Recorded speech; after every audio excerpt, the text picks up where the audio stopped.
Okay, so I'm getting, actually, this is pretty split, but there's a lot of new users. So we have, thanks, Mike. Yeah, decades of use. Okay, so there's a fair amount of yeses and there's a fair amount of nos.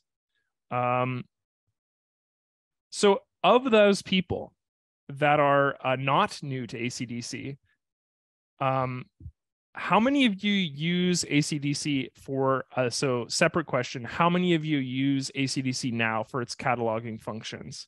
Is this the main thing you do in manage mode? Okay, so this this is awesome. So we're getting a lot of yeses.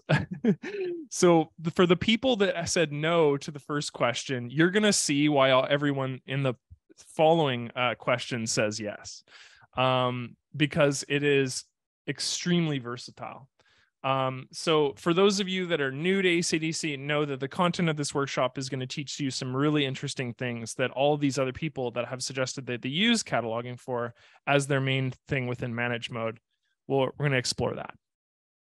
So when you open up ACDSee, you're going to have something called, you're going to have essentially 3 sections within the UI. And I'll isolate with the snipping tool because it's sort of easy to showcase this way.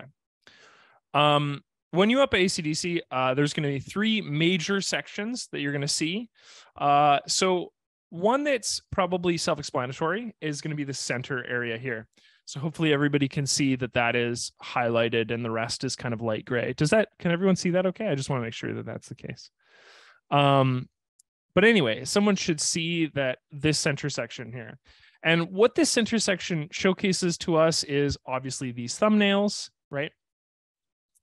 And these thumbnails are telling us information. They're just showcasing us what is contained with any specific folder. Okay, so this is sort of user interface element number 1, which is this center preview section. And this tells us the content of what we are looking in. And for the purpose of this conversation, what we're looking in is a folder, right? But once we've added metadata to files and we start cataloging images, this preview pane that we see in the center will change to accommodate what we're searching for. So right now we're just located in this landscape folder, which is on this left pane here, okay, which we'll highlight once again.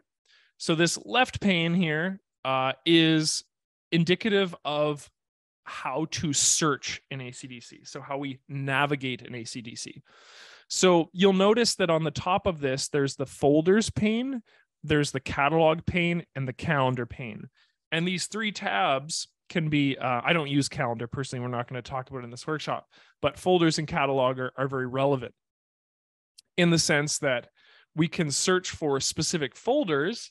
Like, for example, this landscape folder, you might have a new folder you've created with a bunch of photos you took on vacation, and you navigate to this vacation folder, and you can see that those photos will be what is brought up in the preview pane.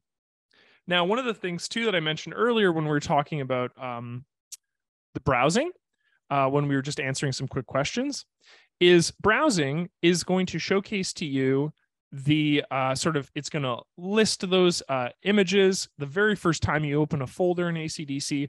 What it's going to do is it's going to browse those images and take those images, create a little miniature thumbnail for you. And then what it's going to do is it's going to add that to something called a database. So the very first time you open up ACDSee in whatever mode it is, in this case, it's by default, it's manage mode. ACDSee already has created a database for you, okay? And that database contains a variety of information, which we'll touch on during this workshop. But the point is that by browsing to a folder for the very first time, ACDSee is going to create those little thumbnails that you see right here. These are those thumbnails. And that's going to be added to this database so that when you navigate to this folder in the future, A, it doesn't have to create those thumbnails for you, and B, it creates a really seamless, fast way, to navigate to these spaces. So the takeaway so far is middle section, the preview section, showcases what we're looking at, whether it be in a folder or some sort of search. The left-hand pane is a way to navigate to our files. So the key there is that, in this case, I've located these folders right here. Something that's probably worth noting too is if I open up my Windows Finder here, okay, you'll notice that the folders that appears on the left is going to be exactly the same as my pictures folder that appears within my Windows. So let me actually see if I can change the view mode for this. View by list. There we go. So what you can see here is that at the top we have 2023, and down at the bottom we have WebP, and this is identical. Ignore the originals folder. I have this turned on in ACDSee that there's a folder that's created for us that is gonna, it's hidden by default, but I have it turned on. So we have those same folders that are represented in our ACDSee folder hierarchy are the same ones that are represented in our Windows hierarchy. Now, what this means, this is really, really important, and this should be one of the fundamental takeaways from this workshop. What this means is what is the content of ACDSee. What we're seeing in ACDSee is directly related to which hard drive you're looking at. So the key to understand is that ACDSee is working off of your hard drive, okay? So ACDSee is taking those images and it's displaying them to you, and they're the exact same ones that you see on your hard drive. And a way to sort of test this or to understand this would be to quote unquote delete a file in this landscape folder, would then move that file on your Windows hierarchy, right? That same file on your Windows hierarchy, and just be put into the recycle bin, right? So everything you see in ACDSee is directly off of your hard drive.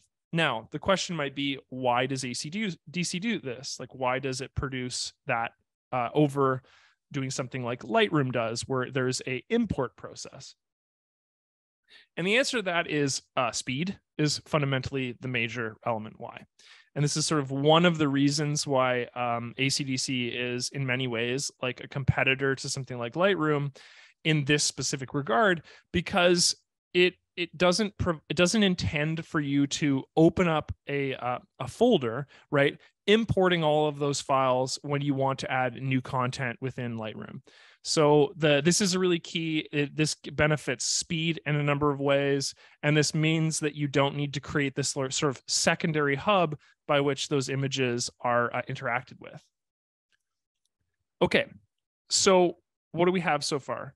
We have an understanding that the folder structure mimics that of the, not mimics, sorry, that would be the wrong term, is identical to that of the folder structure within within your Windows. And then we know that the central pane here is the preview pane, the left pane is the navigation pane, which brings us to the right-hand pane. And what this right-hand pane illustrates to us is methods by which we can categorize our images, methods by which we can add additional information to our images. Marie asked, so it just references that info, not copies it inside the program. Exactly. Just a reminder, please enter your questions in the Q&A panel, not the chat panel. The chat panel is it's for other things. Just John asked earlier, how did you get that source database pane on the right-hand side? So I can answer this and all questions related to panes you may or may not be seeing right now. So John, in your ACDSee, there's this little menu tab, okay, and that menu tab is panes. And what you can see if I open up panes is that there's a bunch of things checked and a bunch of things unchecked. Now, so you were curious about source database, which I think was in advanced search. Let me just see. Let's see here. Yes. Yeah. So you're probably not seeing this because you might have advanced search turned off. So advanced search is the section right here. Note also that if you don't have the most updated version of ACDSee, if you're running ACDSee 2022, this was a major adjustment that was made within the 2023 product, is that, that we added a, Oh, that's weird. I'm having a hard time. Click. There we go. That was added to the 23 product. But the takeaway for everybody here is should be if you navigate to panes, you can turn on a bunch of panes that are either not visible to you or that you want to add. So if I added something like, let's see here, the map pane, it's going to bring up this map functionality, right? Which it's loading right now. But, and then, so we can turn this on or off. Oops, there we go. So then there's other things like this advanced search. So if I click advanced search off, it's going to remove it from this pane, which hopefully you'll see up at the top right here, John. And if I can add it again. Okay, so what we're looking at here is the properties pane that's on the right here. So this section right here is where we are going to add information to our files that is considered in the database. So this is where we add metadata to our files. And you'll notice that there's a bunch of different categories that, or sorry, a bunch of different qualities that we can add to our images. Hopefully you'll see that there's a little check mark box up at the top. Hopefully you'll see that there's a rating out of 5, essentially a star rating. Hopefully you'll see that there's a list of color tabs. And then you'll also see categories, keywords, and collections, of which categories, keywords, and then those ratings, labels, and tagging is what we'll be covering in this workshop. We won't be able to cover collections. So you can see this. And this is information that we can add to the file to search for them. So once this information has been added to the file, then it's something that we can now catalog, meaning that we can search for our files that contain this cataloged information. Does that make sense to everyone so far? That when you add metadata, it gives us qualities that we can search for? I'm just hoping that makes sense to everyone. Okay. So we'll get to that in a moment when we get to go, when we start adding metadata. But before we do that, let's just take a couple of the questions in the Q&A panel.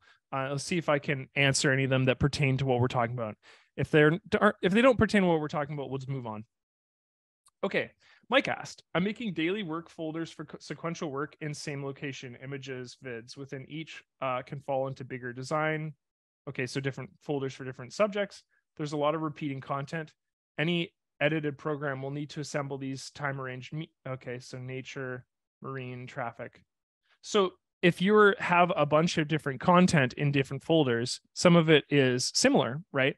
So this is where adding categories and keywords or some form of metadata is going to enable you to search for those qualities. So instead of navigating to this folder and only getting a 16% of what you're looking for, because you know that those qualities are going to exist in other folders, adding metadata is going to give you the opportunity to search for qualities or sort of images that might be contained within other folders. For example, if you were to have done a bunch of wedding photography, Mike, okay, and in each wedding photography, you have images of the bride, right? So there's all these different folders. One folder is like February 23rd, 2021, and contains a bunch of different images. Obviously, not all of those images are going to contain the bride. So what you're going to do is you're going to add either a category or a keyword. Maybe your category is wedding and your keyword is bride, right? So you add that bride keyword to the images that contain bride.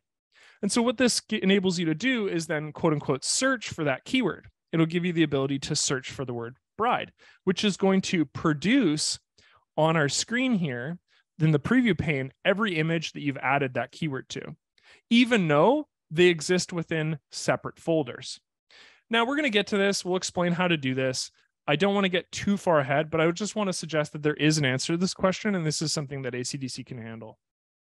Okay, let's answer 2 more questions, and then we're going to continue on here. Dela asked, will ACDSee eventually make it possible to use view catalogs on more than one computer without having to retag everything on a specific computer to use the program? Actually, I believe we covered this in an earlier question, and the answer is likely not.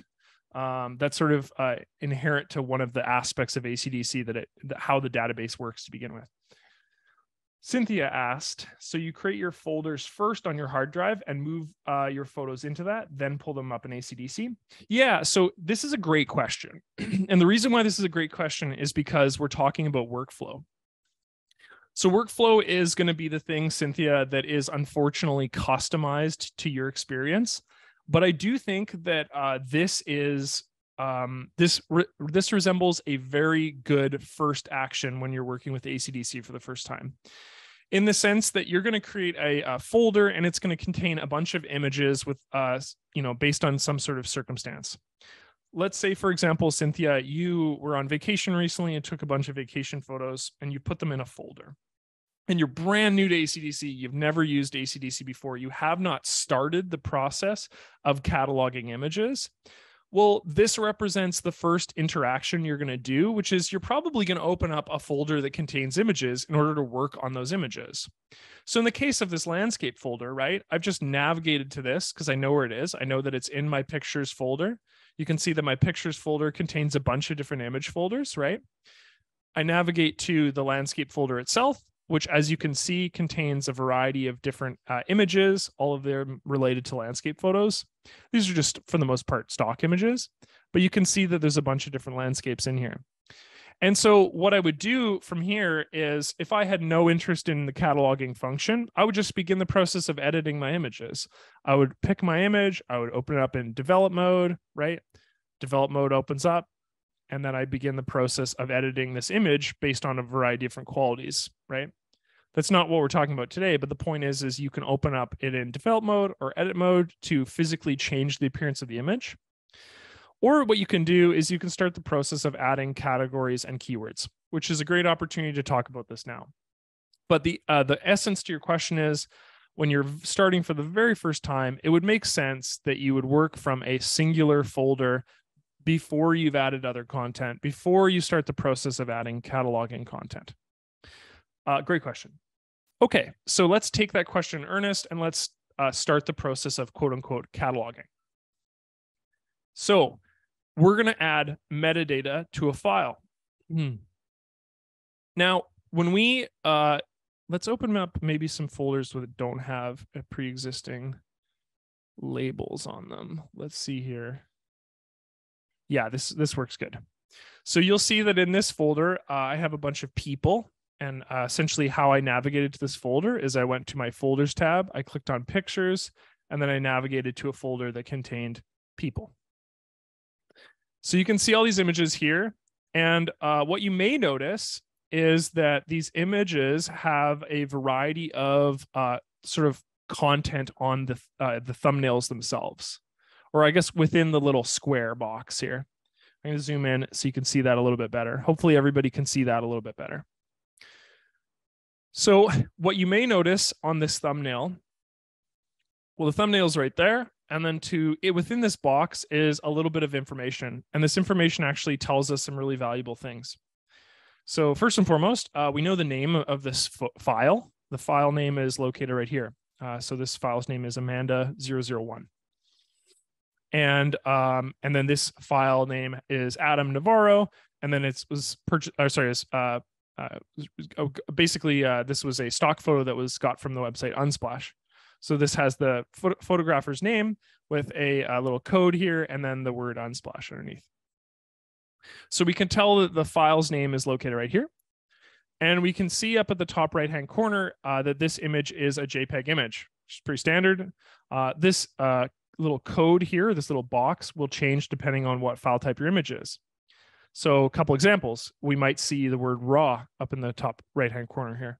If you're taking your images on a camera and you have it set to take raw images, that's what's going to be displayed there.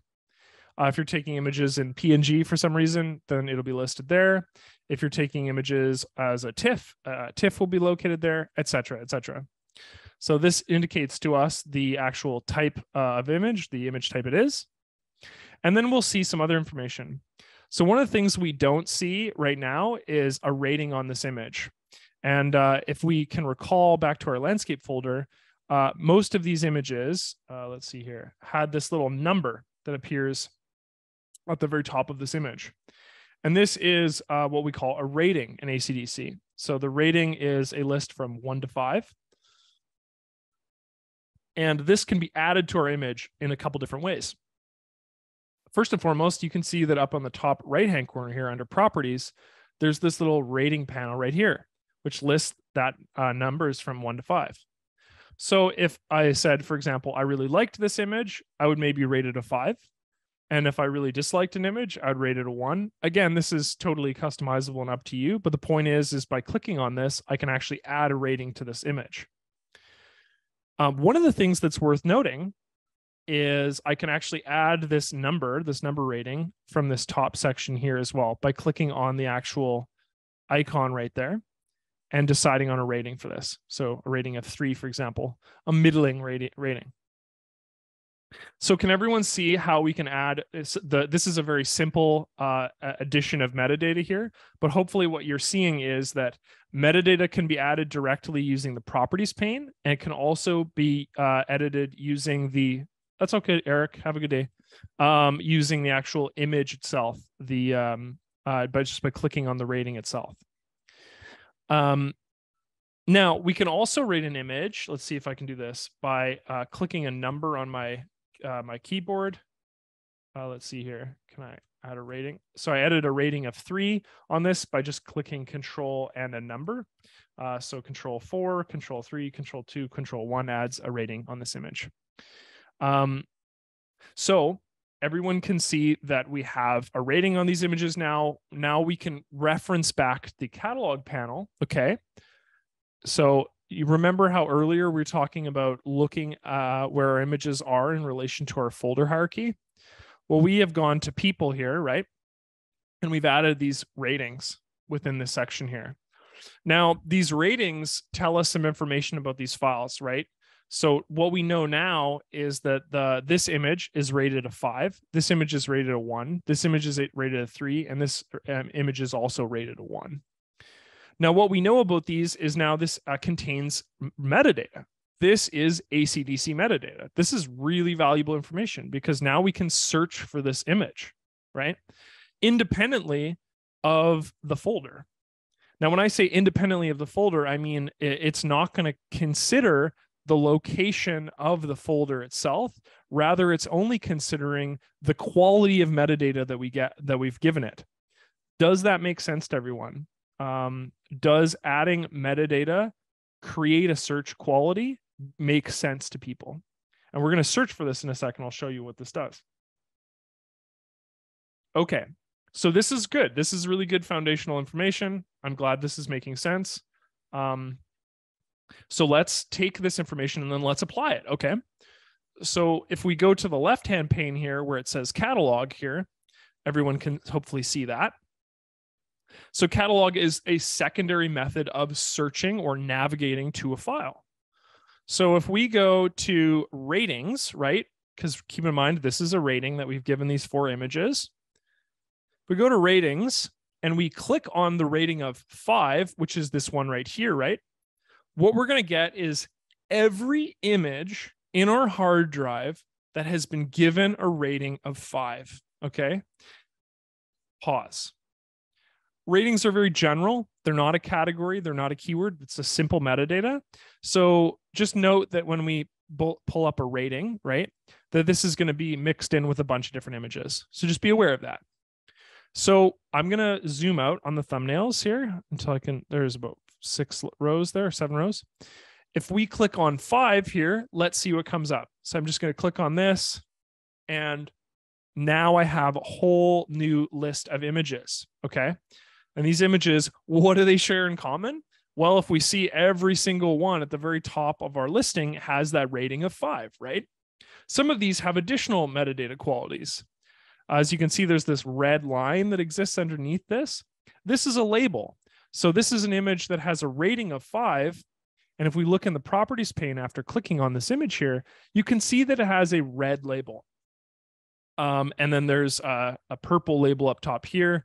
And then there's some green labels down here. But the point is, by cataloging for 5, we see all of the images on our hard drive that we've so far given the rating of 5. Now, what you may notice too is that image that we added that historically did not have the rating of 5 is now present in this listing and visible. And just to reiterate this point, let's just do this once more. But let's just do this once more so I can showcase. I'm going to go back to this people folder. Okay, you can see that there's this whole second row. I'm going to shift click to select all of these images. You can see those. So just a quick note, in ACDSee, you can shift click to select up to the sort of in a right listed order to select up to a certain number of pictures. And what you can do is you can control click to add another image to your selected list. Can everyone see the difference between a shift click and a control click? So a control click just adds whatever I'm clicking on my image. This is just a really handy, if you don't know this about Windows in general, this does obviously work within ACDSee as well. The difference between a shift click and a control click. Okay, so I have all of these images here. Okay, selected my second row. I'm going to label these 5, or sorry, rather, I'm going to rate them a 5. So I can do this by clicking on the properties pane here. Or what I can do is I can control 5 to rate them all 5 using a key command. So all of them have the rating of 5. And let's once again go to catalog and see how this is going to change that catalog function. So if I go to 5 here, so not only do I have my images that I had labeled 5 previously, Amanda 001, but I actually have all the way from Bebek to Brian here, which was that secondary row of images that I'd given the rating of 5. So I'm going to do 2 things now. I'm going to translate this again back to a sort of a meaningful interaction that you'd have with your images. And then the second thing I'm going to do is I'm going to explain why this is really significant. So in the example I gave earlier, in terms of the brides, right? Within those photos that I'd taken of the bride, some of them were better photos than others, right? So I'm interacting in that folder that I had. I'm looking at these images that I took of these wedding photos. And I've done something like add a category to those images. That category is, and when I say category, I mean a literal category. We're going to get to this. But I've added a category of wedding photos. So now I know that all of those images are wedding photos. Okay, second thing. I've gone in and I've added this category of wedding photos. And now I've selected a bunch of these images, okay? And these images now within this folder of wedding photos, these are the ones that contain the bride, okay? So these are the bride images. And what I'm going to do is I'm going to go to my categories pane. And I'm going to add a category here. Or sorry, I'm going to add a keyword. And that keyword is just going to be simple. It's just going to be bride, right? Then what I'm going to do is once I've added that keyword, so now these images have both a category and a keyword in the sense that they have the category, a broader category of wedding. It's the type of photography I do. Sometimes I do landscape photography. Sometimes I do wedding photography, right? 2 different categories. Then the second thing is a keyword. So I've gone in and I've added a keyword of bride to my images. Some have the keyword of groom. Some have the keyword of wedding party. Some have the keyword of flower girl, you know, but this one has the keyword of bride. Now within those bride photos, right, I've also gone ahead and rated them. Okay. So by rating them, I also am giving them a quality. So I have all these qualities, right? But now I'm adding a quantitative a keyword to them, quantitative metadata to them as well. So they have qualitative metadata and they have quantitative metadata. And so why this might be useful to you or to me or to anyone who uses ACDSee is if I search for, right, let's just do, I don't have this exact scenario, but let's just do a sort of a proof of this and show how it works. So I have a category that I can search for, right?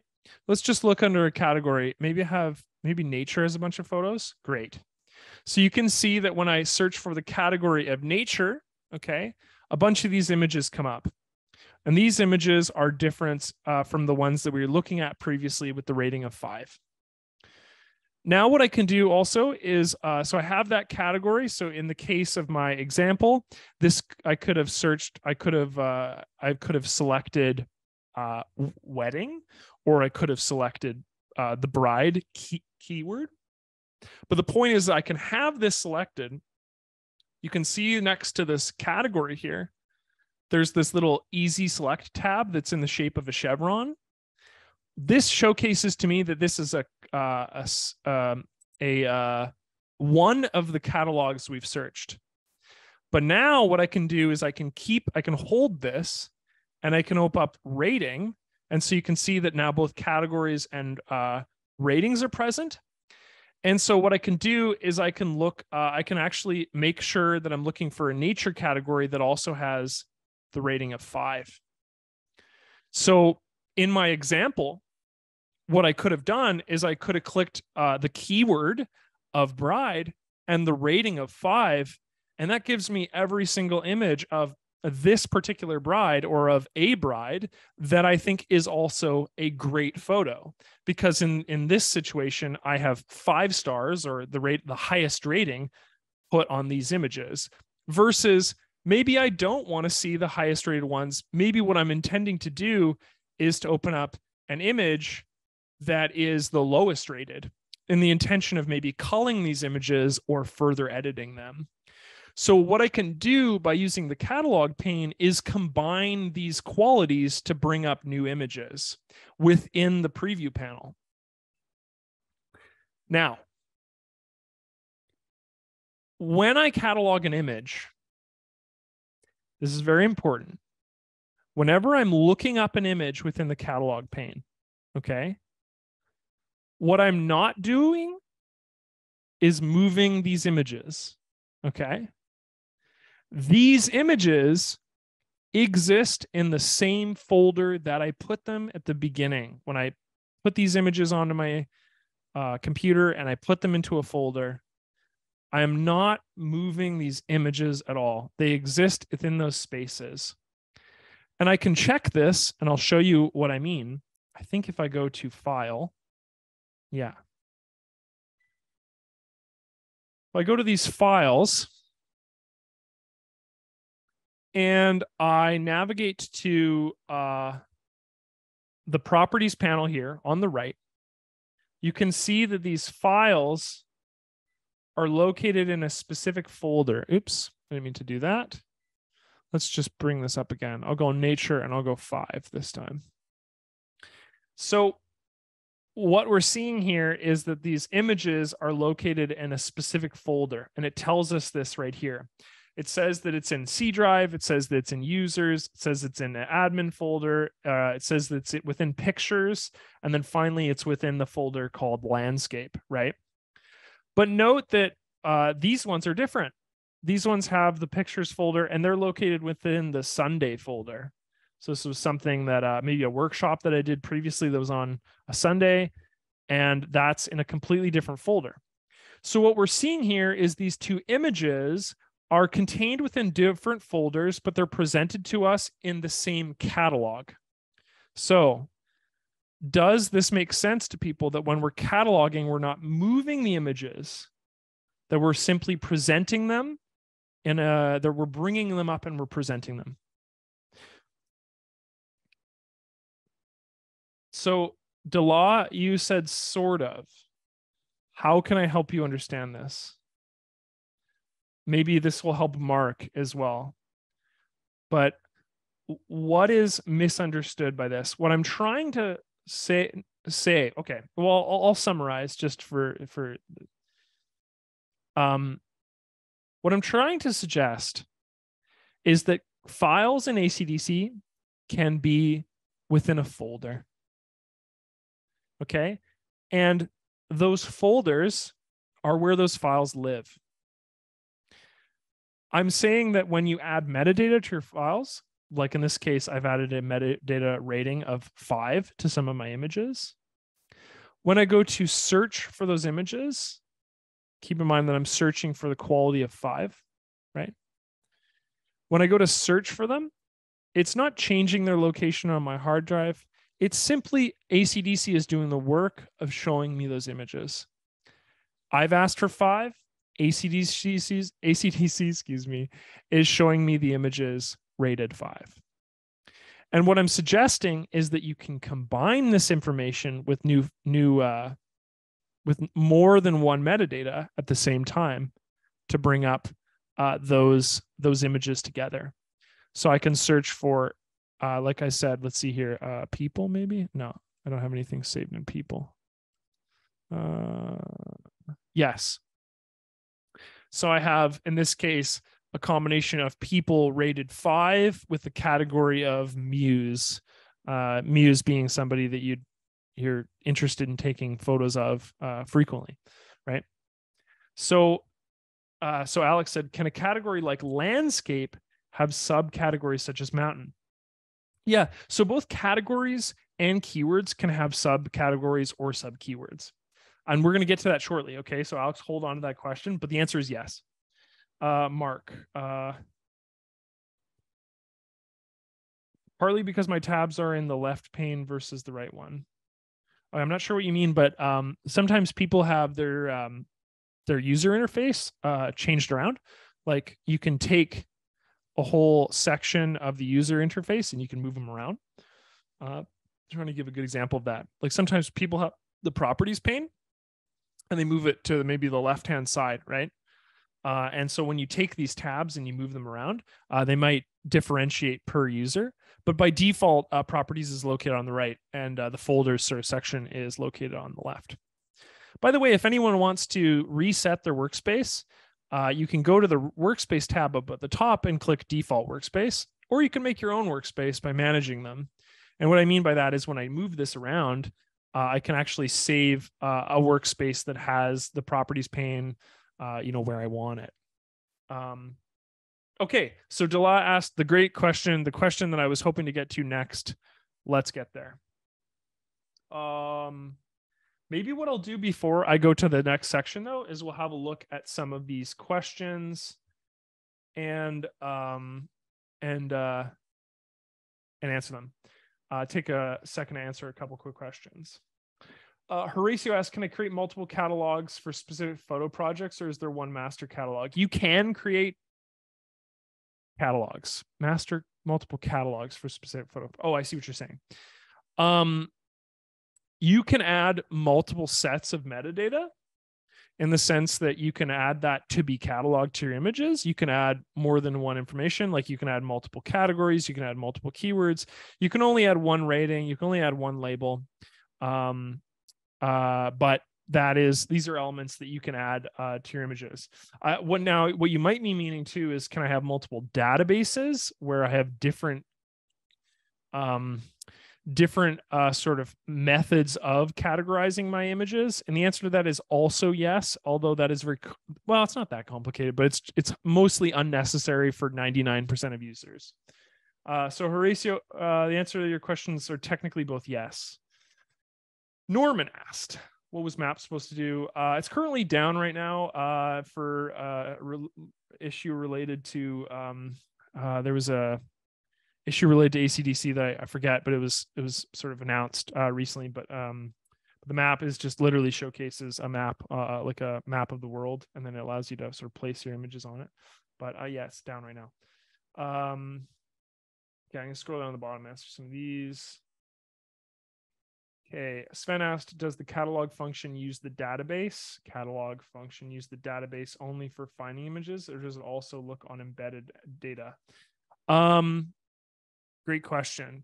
So if you have added a keyword or label to your images, that can be something that you embed within the file, which we're going to get to in a moment. It's going to look for so if you have pulled up an image, no, right. Okay, so if a friend of yours that was also using ACDSee had made some some adjustments to an image, and then embedded that metadata within the file, it would still require you, Sven, to catalog that file to sort of add those qualities to your personal version of ACDSee. So embedded alone, it is probably not going to come up when you when you go to search for those specific qualities. They need to be embedded within the file and also held within your specific database. Hopefully that makes a sense, but it's quite a complicated question. Okay. So let's go back to a different folder here, and we're going to talk about some of the other metadata, because people are asking about all the metadata and relates back to what we're talking about here. So we talked about ratings. So let's zoom back in. So you can see that when we rate our images, this has a rating of 3, 5, 1, etc. So the other ones that we can, the other simple metadata that we can apply is we can tab our file. So to tab or to sort of basically add this check mark, this is binary, meaning it's either turned on or turned off. So when you check an image, so when you're searching for that quality, when we go to catalog that quality, let's see here, like tagged, it's going to bring up those images that you have tagged, right? So it's either on or off on your images. Tagged is generally like a, it's like I said, being bimodal. It's something that I use less often, but maybe what you do is you tag your images if they are they're a project that you plan on coming back to next time you're using ACDSee. Maybe these images have not yet been categorized, or they haven't had categories added to them. They haven't had keywords added to them. Maybe you're tagging an image because it's something you need to come back to. So those are binaries. The other one that people have been asking about are color labels. So again, color labels are just another simple method of adding metadata to your file. When I go to add metadata, like this purple line here or this blue line, these are, again, searchable qualities. What they mean, again, is up to you. So the tag in this case, or the color tag, indicates a certain quality that you have to determine for yourself. And this is a part of your own workflow. Maybe blue images are ones that I'm going to send to a client. Purple images are ones that I'm going to send to a family or friend. And then green images are ones that I've yet to develop or edit or something like that. And yellow images are ones that I've yet to manage, add metadata to. Robert asked, I tagged to indicate it was a pic I developed or otherwise processed. Indicates I thought it had potential. Great. That's a perfect workflow example. So these have come up. That's okay, Connor. Have a good day. And that sort of adds information to these files that I'm now I can see and I can reference in the catalog panel. So just like ratings, if I go to catalog panel and I go to, instead of ratings or categories, I open up labels, I can again search for these images based on their label. So there's all the red images. These are all the yellow images. These are all my green images. These are all my blue images. Okay. Icons. So when we add metadata to a file, icons appear. Now, some of you have been quite astute and noticed that these icons appear on the bottom left here. So we're going to go over these icons in order of significance. When you add any metadata to a file, this little bucket is going to appear on the bottom left-hand corner. Does everyone see this bucket that appears on the bottom left-hand corner? This is very important. So this is the first item that you're going to see when editing your images. And how I can showcase this to you is if I add a label to this image that doesn't have one, watch what happens. So I'm going to add a blue label, bucket appears. Buckets are ACDSee's way of telling me that the metadata that I have added, barrel, bucket, actually what I think it's supposed to reference is a film cartridge. But that's what that is. That icon tells me that the information that I have added to this file has not yet been embedded within the file itself. So when we add a rating or a label or any form of keyword or category to my image, that information goes to the database. It gets added to the database. When you install the newest version of ACDSee,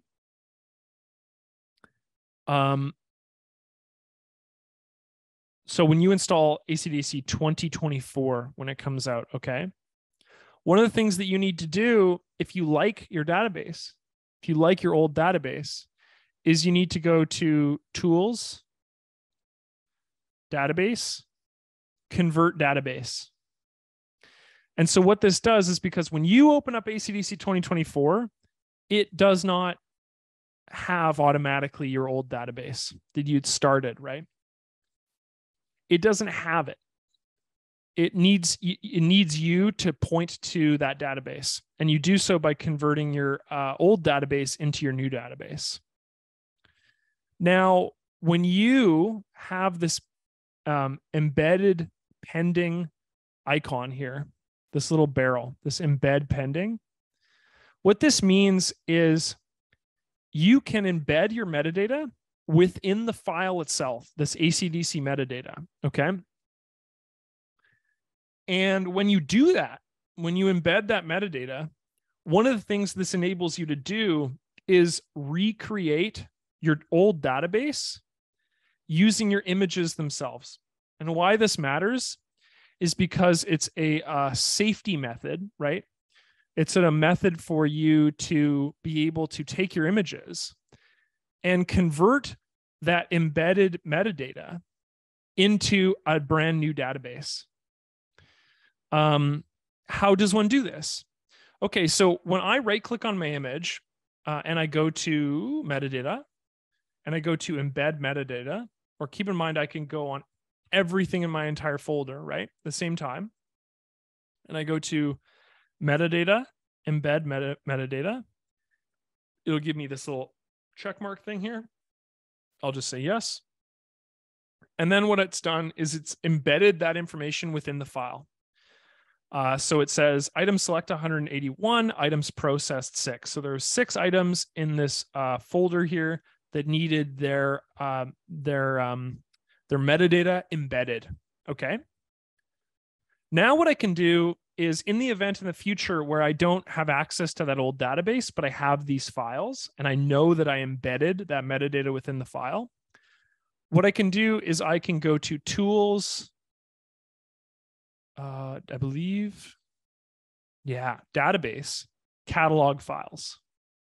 So if I navigate to Tools, Database, and Catalog Files, what this does, and I'll just read it, ACDSee automatically adds thumbnails and file information to the database as you browse. You can use the catalog files to add groups of files to the database without having to first browse the folders. In addition, certain ACDSee metadata, including keywords, categories, and tags, will only be added to the database by cataloging with this tool. So when you go to catalog, you can catalog those images for, well, if you want to, EXIF and IPTC metadata, ACDSee metadata, the important one that's automatically selected here, and then the face data. And so what this would do is this would add this information, these categories, these keywords, these tags, etc., directly to your new fresh database. So I could start that process and I could re-add that information.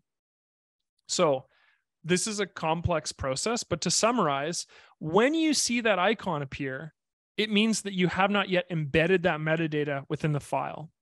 The benefit of embedding that metadata, in the event that you lose your database, you can reconstruct some of the elements of it with your file. Okay, so Dela asked, what is EXIF and IPTC metadata? That's a good question. If I go to Properties and I go to Metadata, right here on the right-hand side, IPTC information is sort of like a qualitative information about the file. EXIF is camera info. So if I've selected a raw image or something like that, rather than a stock photo, all of this information would already be filled out. And then ACDSee metadata lists certain things that I've added. Like in this case, this image has multiple keywords. Okay, so Kevin asked, how do I purge old thumbnails from the database? I've deleted images before, but I still see the thumbnails. That's a good question. Kevin, you can email me. I forget the answer to that question, actually. Let me just grab my email from earlier. I'll get an answer from the developers. Sometimes those are called, what's the answer to that? There is a term for when you have a orphaned files. So there's a term for orphaned files. And orphan files are when you see that thumbnail, but the image isn't in your hard drive. And I can get an answer for you.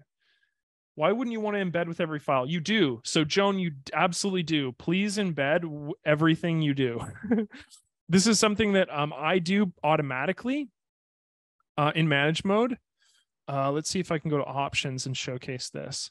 There is a way for you to go, if you go into the options panel, right? You can say that you can see this section here that says display embedded ACDSee metadata reminder. And I believe by default, this is actually listed at every shutdown. So every time you close out of the product, it will tell you, hey, do you want to embed your metadata in your files? And I believe by default, this is turned on. And this is to basically allow people to add that information within their files. You can also change this to days, weeks, 2 weeks, months. But the general answer to your question is, yeah, please embed that information. It costs you nothing, and it gives you the ability to reconstruct a database in the event of a loss. Okay, there's other icons that appear here. Let's talk about those icons. So this icon here with the sort of yin and yang, the half circle icon, hopefully everybody can see that. This icon indicates to me that this image has been edited in develop mode. That's all it means. It just says that it's been added to the develop mode. And you can, and when you go to make a changes to an image in develop mode, it adds this little icon here. The same is the case for this little pen icon here. Hopefully everybody can see this pen. This pen just indicates that this image has been edited in edit mode. And then that is visible to us when we move away from this file. This little tag category, this little tag icon, this indicates that my image has a category added to it. So hopefully you can see that this image right here with the little tag has the category of nature and the category of places added to it. Can everybody see these little check marks that appear on the right-hand side here?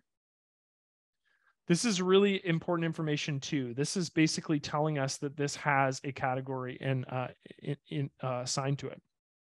Now, if we go to an image that doesn't have a category, so if I scroll down here, you'll see that these images don't have nature or places added to them. But if I click on places and nature, not only does it add that little category icon, but now it also indicates to me that the embed pending metadata icon pops up as well. So that just showcases to me that this contains a category. Kip asked, the same is true for people mode. However, people mode tends to go create, I don't know what will people mode assignments be imported upon upgrade and import of prior database? So something I mentioned earlier, when we go to embed metadata, Chris, is if you go to metadata and you go to embed metadata, there is a secondary field. It says embed face data, including face outlines and names. So that is also added into the file through embed ACDSee metadata. I don't know if that answers your question, but okay, so that's categories. So far what we've covered is develop, pending, categories. This little icon right here indicates that this image has been added to a map, so it has GPS data. And this is verifiable if I look at this image here, and I go once again to the metadata tab on the left here. If I go to EXIF, you can see that it has both latitude and longitudinal information, including the latitude and longitude codes. That's all that icon indicates. Let's see if there's any more in here that I'm missing. I think the last one is, I will go cover this very briefly. So this icon indicates that there has been a snapshot added in develop mode. I don't that's sort of beyond the scope of what we're covering in this workshop. But basically, there's a feature in develop mode that allows us to add a snapshot of this image, and that icon indicates that this image has a snapshot. And I think that covers the majority of them. There's some other icons that appear, but they're much less common. So those are the more common ones. Okay, so we've covered simple metadata. We've covered those thumbnail icons.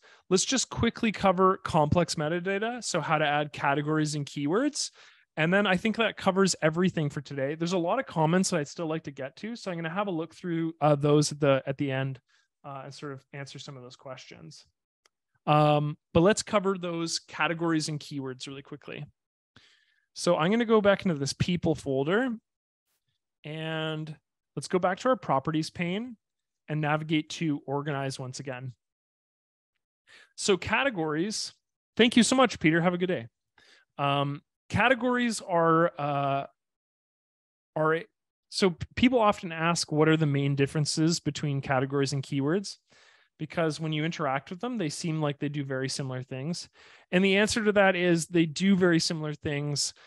There is some more like back end differences between the two, but for the purpose of most of our users, I think what I'd like to generally say is treat categories like an overarching quality and a keyword as a more specific quality.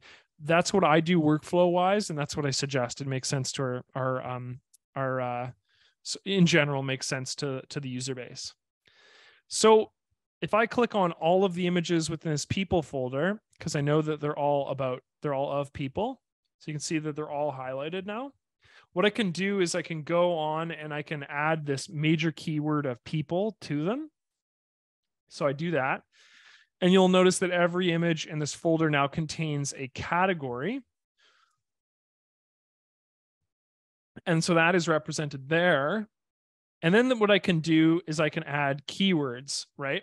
So I can add these categories and keywords, and they're independent of one another, and they're independently searchable. There's another couple things you can do. So within the categories pane, if you want to add a new category, like a brand new one that doesn't exist yet, what you can do is you can right click and you can add a new category. So I can right click and I can add a new category there. And then it'll give me the ability to add a top level category, meaning a brand new category with no subcategories, or I can create a subcategory. So to illustrate this, we're going to add a category and a subcategory. Let's say I'll add a category of friends. Let's say I right click on friends here. And what I can do is I can add a new category. And then this time, if I've selected friends, you can see that the subcategory pops up. And then I can add a secondary category. So best friends, for example. And then that will be added underneath this same category. So what's also notable is you can add categories to this little quick category pane. So what this gives you the ability to is to create sets of categories as they pertain to certain subjects or certain topics, right? So if I edited a quick category, I can create a new one. So let's create a new category really quickly in relation to something. We could create a whole category in regards to different foods, right? Categories, I think, can go pretty deep. You're allowed a fair amount of subcategories. I don't know the exact number, but I think you can go like 5 or 10 deep or something like that. I could be wrong about that, but so if we were to add a quick category, for example, with the topic of cuisine, so we could go French, we can go like Chinese, we could go will be some other examples of this, some Arabic cuisine. We could add let's see here, like Dutch, I guess, or Japanese. This isn't fair to Arabic. Let's say Lebanese. There we go. And let's add Latin, last one, Turkish. So I've added a couple categories here, and then what it would do is it would prompt me to save a quick category. So I could click on the save, and I could title these cuisine. And then what that would do is it would allow me to sort of quickly click on these, and they would be added to my subjects. So if I was to navigate to food, and for example, click on something like this, I could add a cuisine category right from here, and then it would be added to the category list. I mean, all of this is very American, but if I was to click on this and click on Japanese, for example, you can see that a food category has been, a Japanese category has been created right there. Did I forget? Oh no, I got it. Yeah. So that showcases how you would be able to go ahead and add a category just quickly from these little labels here. So, and like I said, so if you had a major food category, you could maybe add these subcategories within the food category, and that would add them underneath there. Versus if we were to open up keywords, so keywords again work very similar. So here's a variety of different keywords. Some of these keywords have sub keywords, as you can see. So if I was to select on a certain subject here, we could add another keyword by right clicking. So we could add a top level keyword just called like hair, for example. And then we could add a sub keyword underneath hair that adds the color. So you could add something like a brown hair underneath that, or you could add a new keyword underneath this that would be black, and then that is listed underneath there. And the same is true about the keywords here, in the sense that it gives you the ability to add new quick keyword sets.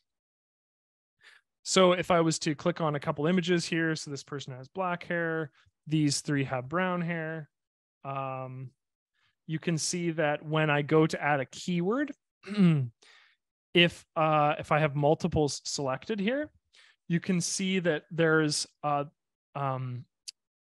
appears several keywords that have a grayed out section here. This indicates that these keywords are pertain to one of these files, but they generally when they appear as like blue, that indicates that it pertains to that exact file. So if we're selecting multiple images, we're going to see that these gray check marks will often come up, but when we select on a single image, those blue ones will come up, and that just indicates to me that the particular image that I've selected. Now, if all of these things are selected, what we might see is that they only have certain elements, so certain blue check marks in common. In this case, if we go to keywords, none of these are blue. However, the category of people is in fact blue, because we know that that category of people was added to all of the files. Chris, there again, like I'm trying to emphasize, there isn't a strong difference between the two. That was sort of what I was saying earlier. My suggestion is to create a methodology for yourself that treats them differently. There is some back-end differences between them, but I often forget the exact back-end differences because they don't pertain to most users' use of the application itself. You can email me and I can get a more concrete answer to you. But again, what I'm trying to say is to just treat them differently, because they offer you different avenues by which to sort of add multiple layers to your images. Yeah, there's an interesting article that Mark just posted. I don't know if that pertains to exactly ACDSee or if just other softwares in general, but Scott asked, if I have two already existing categories, how could I make one of the subcategories? Okay, so if I have two already existing categories, can you move them? That's an interesting question. I don't know if we can. Let's see if we can move one. Assign items. Oh, that maybe just adds it to the image. I don't know if you can. What you might need to do is, let's see if we can just move it. No. Okay, let's see if we can move it in catalog. 1 second. I'm going to actually take this seriously and try to figure out an answer to this. Can we move strangers? Looks like we can to people. Interesting. Okay. So the answer to your question, Scott, is you can move them within the catalog panel. You just can't add them. You can't move them while you're adding them to your files within the sort of designation panel. Does that make sense? Hopefully that answers your question. But yeah, it looks like you can add, so I can add strangers to people here. I can also add friends to people here. Looks like I can add muse to people. And so now that I've had multiple, so now I can see best friends is located there. Yeah, that is doable. It's just doable within the catalog panel. Okay.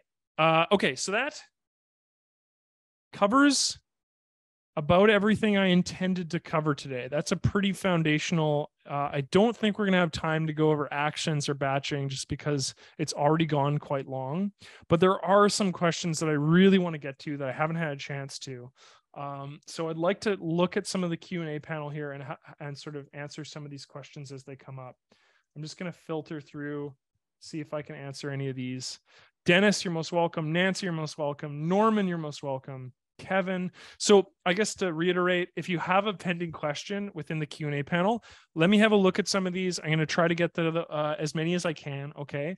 But just formally, the workshop has covered everything I was able to get to. So stick around if you have a question you want an answer to, and you're welcome to leave now that the workshop is over. Thank you so much for everybody who participated.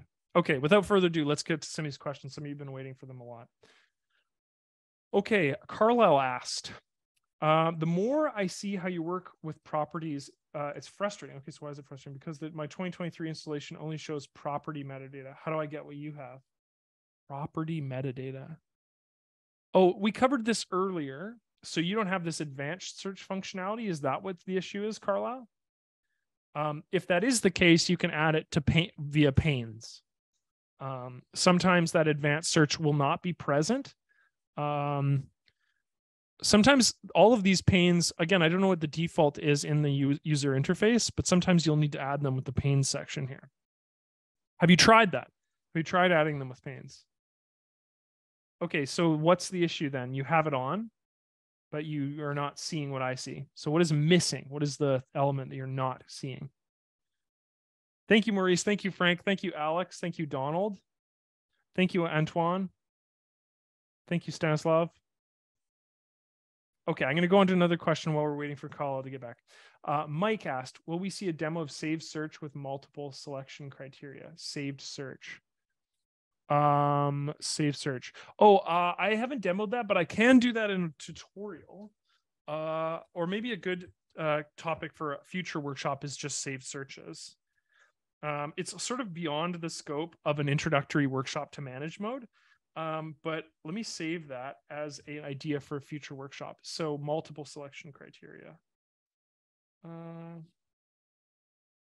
There's just so much to cover when it comes to manage mode that's foundational. It's hard to cover some of those advanced functions like searching or using the search bar. But I do want to cover that. So give me a chance to cover that in the future, Mike.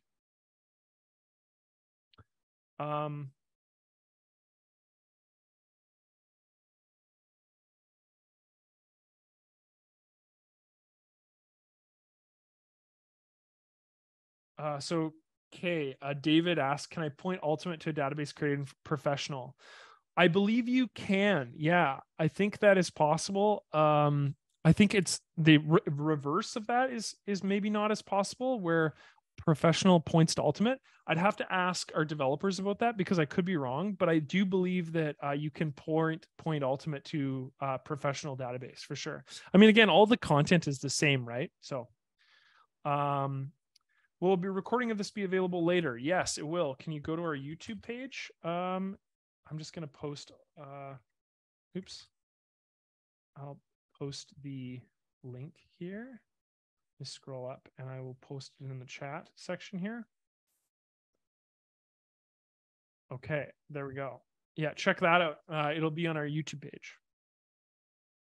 Okay, I'll be recording of this video later. How can I find it? Okay, got that. Jim asked, what does unmounted mean under location? Maybe you have to send me an email in regards to that. Don't know. Kip asked, do you actually have to select the file view for metadata? Oh, yeah. Maybe that's okay. Thanks for that, Kip. I think that might be answering Carlos' question. Yeah, so you're not going to see like this categories and keywords come up independently of you selecting an image. Like you have to select an image for that to pop up. What would be a good way to showcase this? Notice that this doesn't pop up when I don't select an image. The properties list is empty. So as soon as I click on an image, that pops up. Kip, I think you might have helped me answer Carlos' question, so thank you. Yeah, Carla, you have to send me an email then. Independently of that, I don't know. Okay, Chris asked, can you describe how we should deal with the product version upgrades so that we don't lose all the work in the current database? Should be embed and then recatalog? Yeah, okay. This is a really good question. So when you go into ACDSee, or sorry, when you start in ACDSee to begin with, your database is already created for you. So you're using 2023 now. Everything's fine. Don't worry about it. Keep doing what you're doing. Embed all your metadata. Okay. So make sure you turn that tool on. So go to options. If this isn't already on, display embed ACDSee metadata reminder on shutdown. Okay. Do that. So that's step one. Turn that on. Step two is, okay, you just purchased the newest product, 2024. All you need to do is go to tools in the new software, not the old software, into tools, database, convert database. And so what convert database will do is it'll allow you to, excuse me, search for your prior database. So it's going to look for your prior database, and by default, it will set it to the most previous version. So Ultimate 2022 is the version prior to this one. So it sees that, and it looks in this location path for the exact, the exact database. So by default, your database will be called default.dbin. Again, all of these fields will automatically be created for you, so you can just go through the next process of it. The only time they might not be automatically created for you is if it's maybe more than 2 or 3 versions back. But anyway, so, and also I'm not sure to the degree which ACDSee can handle multiple versions back in terms of the database, but ultimately you just have to go to this conversion database. So again, database, convert database, and just go through the process of going through next, and that will take you through the process of doing that. Does that answer your question, Chris? Awesome. Okay. So 2 parts to that: convert database and just turn on your embed metadata when you start your product, or now, if you have the opportunity to do it now in your current version, just turn it on. Because that way, when you hit the close button right up top here, when you exit out, it'll just get you to embed that metadata. So 2024 is not out. No, 2023 just came out in August. So it'll be a whole nother year before that comes out. Mark asked, when should use categories and keywords? Up to you. I mean, how do I actually answer this question? I think I would answer this question if you have a whole different variety of photography topics that you cover.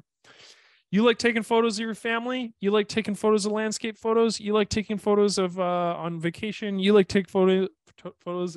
Or you like an amateur photographer that does wedding photography. Those are different things, Mark.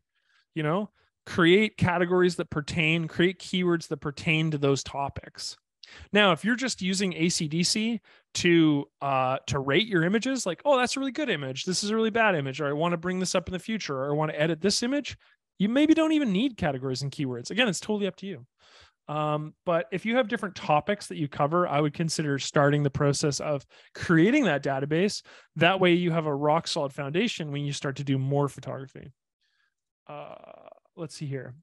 Do subcategories inherit their parent as a keyword or category? Oh, that's a good question. I don't think so. Let me just double check this. The question at hand is, if I add a subcategory, let's click on this image here. I'm going to click caribou. Yeah. So the answer to your question is, Greg, it doesn't inherently select nature as well. So, so when I go to search for caribou, okay, so if I go to catalog and nature and click caribou, you'll see that this comes up. But when I click nature, it won't come up. It's not listed there. So just because a subcategory is clicked doesn't necessarily mean that its master category is clicked. Will ACDSee show photos in a private folder? I don't know what that means. Kip asks, Carlisle, your category and keywords and the rest will change as you add stuff. Adam has a lot more than you have. Okay, that might also pertain to it. I mean, I have those things because I've added them. I mean, by default, ACDC comes with albums, people, places, and I believe one other one as a category. But I've gone ahead and added these qualities because I've been using this database. That's sort of the point, right? In the sense that you can start that process. The other thing, though, is you'll notice when you open up ACDC, some default keywords will be created for you. So if I go to portrait, for example, this has been created by default and is in the software versus I think landscape is by default, and same with wedding. These are default.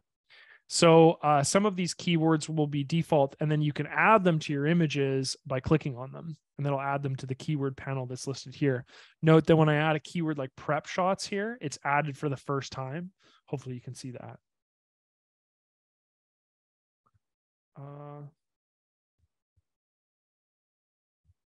David asked, is there a limit to the number of keywords allowed? There isn't. At a certain point, this becomes scrollable, but yeah. Is there a process for converting categories to keywords? Not to my knowledge, Gary. You might want to email me. I don't know the answer to that question offhand. I don't think there's a way to just shift them into the keyword panel.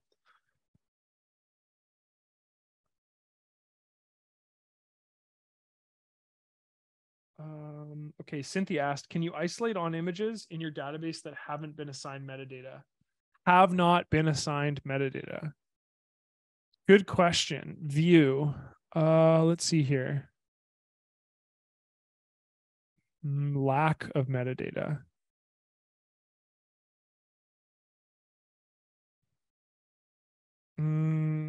If I go into landscape and I go to uncategorized, these images have no categories added. If I go, but you mean the whole database? I think there's a way to, yeah, I think there's a way to do this. Uncategorized, no keywords, unmatched. Yeah, okay. So if we, let's see here. Let's turn filtered off. All. And go to uncategorized. So if I go to uncategorized, no keywords, unnamed faces, what may happen is it'll give you, okay, hey, this is going to be a large amount of photos. Are you sure you want to do this? And then it will promote to you all images that are not within a category. Same with keywords. I don't think this is the case for unrated images. But this does give you the ability to do minimal searches for things with no categories or no keywords. So hopefully that answers your question there. Okay. Can you search for ratings of keywords in a specific file, or does it always default to search all files you've opened? You can look at a specific file's keywords by going to the image itself, and either navigating to the organize panel or by going to the ACDC metadata panel, and they're listed right there. Dela asked, in the replay, will we be able to see the Q&A? Yeah, well, I mean, everything that's recorded here, you can't see the questions, but you can see everything that I'm answering. Jack asked, will ACDC pick up embedded data into the ACDC database automatically? When you go to add information, right, like a rating, Jack, that information is added to your database at that point. Embedding the information only adds it to the file, the file provided that it's writable.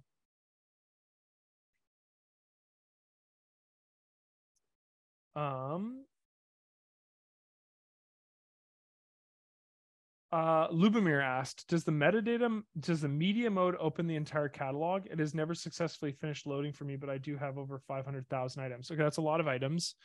The media mode presents a thumbnail of your images that you can, it's sort of, the mode itself is sort of designed in such a way that it presents to you sort of like all of the images based on a some sort of quality. In this case, I've sorted my images looks like based on years.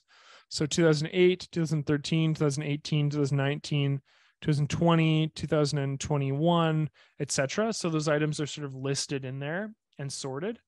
And then you can also set by the group. So it's sort of dependent on what you how you decide to group or sort it.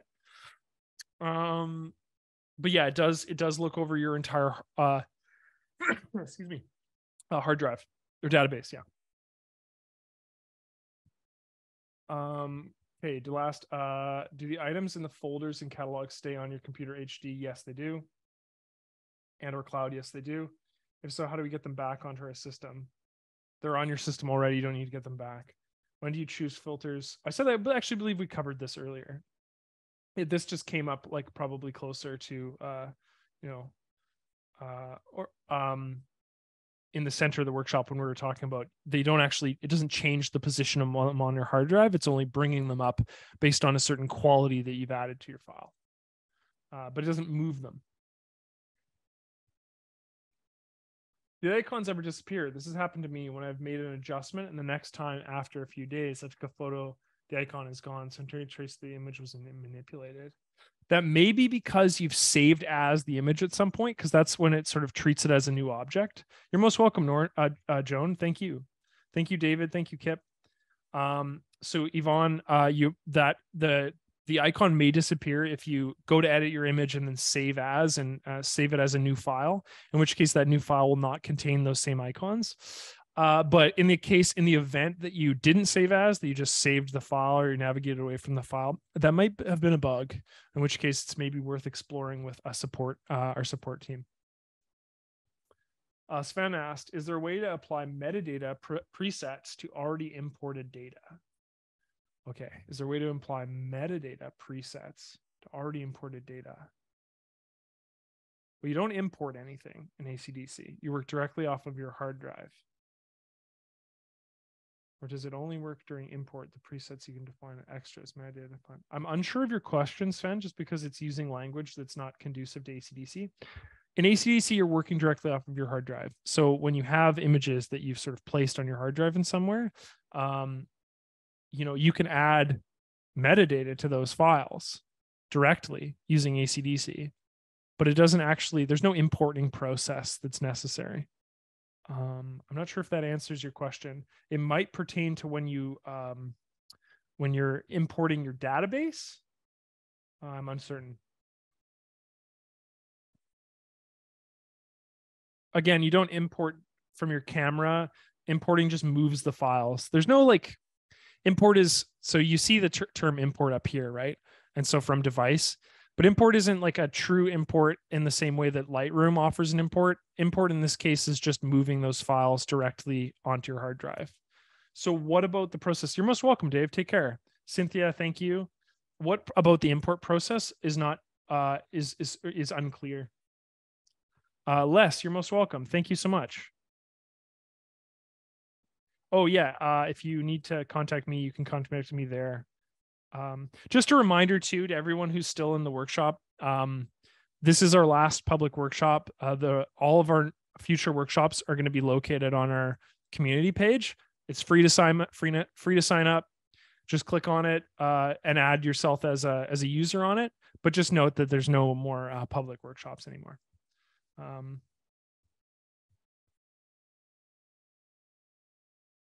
Oh, yes, you can add metadata during the import process. I believe that's the case, at least. I don't know if I'm going to be able to. Yeah, I don't know if I have I don't have a camera plugged in. I know that you can add it would probably be based on your pre-existing organized panel. So what's present here will be present as an option in that method. I don't know if that answers your question. Okay. Peter asked, I've asked this question twice. Okay. So he goes, when would you use categories when people, yeah, we covered this earlier, Peter, again, versus categories versus keywords. There's no best practice. Define for yourself the methodology that works best for you. Yeah.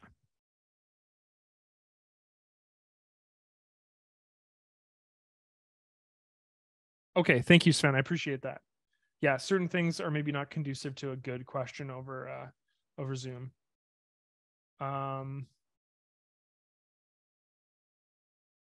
Okay, I'm gonna answer C, 2 more larger questions here, and then I'm gonna call it, because that's a lot of content. Why are some of my photos rated when I have not done them? Does ACDSee rate photos when the catalog is built? No, it does not. Is this meta value set externally? Yes, it is.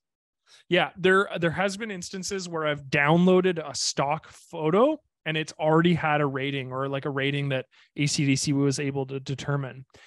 The reason why this is because it's either been previously edited using a program that can assign a binary rating. Just to give you an idea, when somebody does a binary rating in Lightroom of like their star rating, how that works is ACDSee understands that rating as a 1 through 5. So if that image has been edited in some way in another program that has a 1 through 5 rating system, in the essence 1 star, 2 star, 3 star, 4 star, 5 star, or 1 through 5, then ACDSee will be able to translate that in its rating process, in which case you might download an image and it gets 3 stars or 4 stars or something like that, even though you haven't done any editing on that yet. So there's certain metadata qualities that are translated in that way. Great question.